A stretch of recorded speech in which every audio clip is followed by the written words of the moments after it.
I want to share one document which you could say is the founding myth of private equity. There was a research from the University of Harvard. It shows that the returns of private equity for the Yale Endowment, who has made this very popular, in this figure, the average 31.4% since inception. That's what we're talking about. So can you comment on this and can you help us to figure out what it means, 30% per year? Is it even possible? It could be possible, but it's likely not.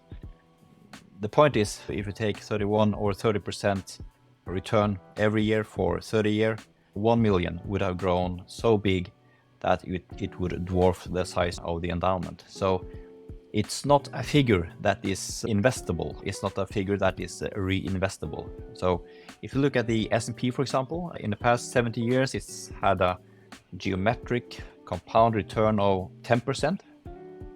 And everybody understands this. They can look at the S&P index and they can see that it has risen.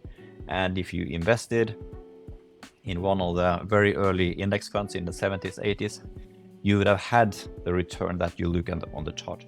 But when it comes to these numbers, they are not investable in the same sense. They are called internal rate of return. And that is a concept which is difficult to grasp and understand and explain here on the podcast.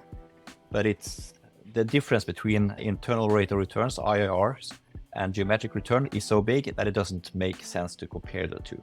If you use these kind of figures in the public space with people who are not professional investors, who don't have the resources to really understand these figures, I think it is misleading because people compare always what the S&P or the Euro stocks or the FTSE index, what these indexes have returned over the long term.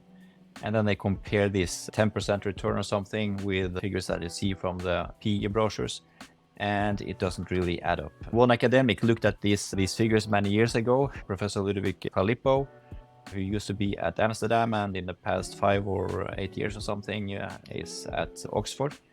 He looked at these figures many years ago, and I believe Yale stopped publishing these figures after he wrote about this because they saw that these figures could be misleading in the public, and when they got these critical questions, they stopped publishing them in the way they are presented here.